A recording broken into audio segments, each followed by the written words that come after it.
بسم اللہ الرحمن الرحیم۔ بسم اللہ الرحمن الرحیم۔ السلام علیکم ورحمۃ اللہ وبرکاتہ۔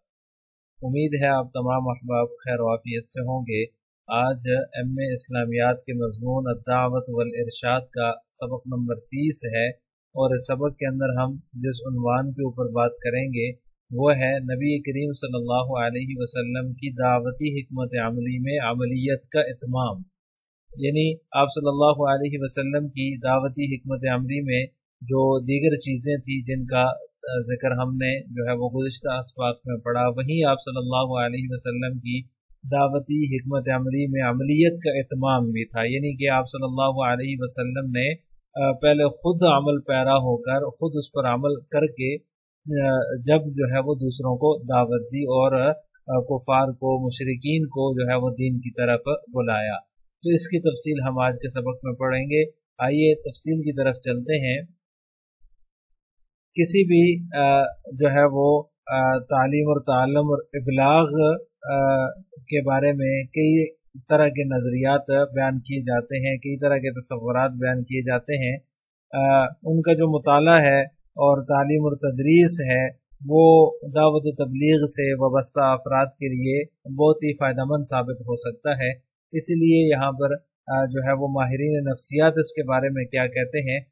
اس کو دیکھ لیتے ہیں۔ ماہرین نفسیات کے نزدیک مؤثر ابلاغ اور تعلم کی خوبی یہ ہے کہ داعی انسانی جذبات اور احساسات سے ہم آہنگ ہو، عملی اعتبار سے خود بھی اس پر عمل پیرا ہو، یعنی کہ ایک تو انسانی جذبات اور احساسات سے ہم آہنگ ہو، اور جس کی وہ دعوت دے رہا ہے اس پر وہ خود بھی عمل پیرا ہو۔ یہ مؤثر ابلاغ اور تعلم کی یہ خوبی ہے، یعنی کہ ابلاغ یا تبلیغ یا تعلم جو ہے دوسروں کو سکھانا، وہ اسی وقت جو ہے وہ مؤثر بن سکتا ہے، اسی وقت اس کے اندر تاثیر آ سکتی ہے جب اس کے اندر جو ہے وہ جو دعوت دینے والا ہے وہ انسانی جذبات کا بھی احترام کرے، احساسات کا بھی احترام کرے، اس کو پتہ ہو کہ انسانی جذبات کیا ہیں، اس کے ساتھ ساتھ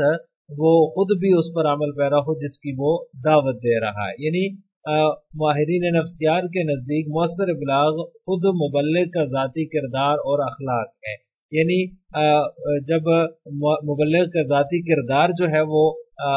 اعلیٰ ہوگا اور اس کا اخلاق اعلیٰ ہوگا تو اس کی تبلیغ کے اندر اثر پیدا ہوگا۔ وہ جس چیز کی دعوت دے رہا ہے اس چیز پر اگر خود عمل پیرا ہوگا تو اس کی تبلیغ میں اثر ہوگا۔ چنانچہ ماہرین نفسیات نے تعمیر سیرت کا جو عمل ہے اس کو 4 مرحلوں پر تقسیم کیا ہے۔ ایک ماہر نفسیات نے اس کی یہ تقسیم کی ہے۔ کردار کی تعمیر کے سلسلے میں پہلے مرحلے میں افراد کے اندر اخلاقی حس پیدا کی جاتی ہے، یعنی کہ جو صورتحال ہے اس پر توجہ دے کر کچھ نہ کچھ کرنے کی طرف وہ مائل ہو جائے، اس لیے اخلاقی حس پیدا کی جاتی ہے پہلے مرحلے کے اندر۔ یہ کردار کی تعمیر کے سلسلے میں جو پہلا مرحلہ ہے، کسی بھی کردار کی تعمیر آپ کرنا چاہتے ہیں تو وہ جو افراد ہیں جن کے کردار کی آپ تعمیر کرنا چاہتے ہیں تو ان کے اندر اخلاقی حس پیدا کرنا ضروری ہے، تاکہ صورتحال جو بن رہی ہے اس پر توجہ دے کر وہ کچھ نہ کچھ کرنے کی طرف مائل ہو جائے۔ تو یہ پہلا مرحلہ ہے تعمیر سیرت کا۔ اسی طرح تعمیر سیرت کا جو تعمیر سیرت کا عمل ہے اس کا دوسرا مرحلہ جو ہے وہ اخلاقی فیصلہ کرنے کا ہے، جس کو مورل ججمنٹ کہا جاتا ہے، یعنی کہ جہاں مخصوص صورتحال میں ممکنہ رد عمل میں سے اخلاقی طور پر مستحسن اور مثبت رد عمل کا انتخاب کیا جاتا ہے۔ یہ دوسرا مرحلہ ہے کردار کی تعمیر کے سلسلے میں۔ اسی طرح کردار کی تعمیر کے سلسلے میں تیسرا مرحلہ اخلاقی تحریک کا ہے، جہاں افراد اپنے انتخاب پر عمل پیرا ہونے کے لیے خواہش کا اظہار کرتے ہیں، یعنی کہ جو ہے وہ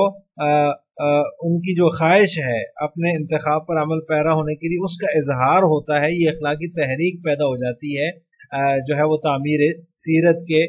سلسلے میں۔ یہ تیسرا مرحلہ ہوتا ہے۔ اسی طرح چوتھا مرحلہ جو ہے وہ اخلاقی کردار ہے، یعنی کہ جو افراد نے اخلاقی فیصلوں پر عمل کرنے کے لیے نہ صرف تحریک عمل جو ہے وہ ان کو مل جاتی ہے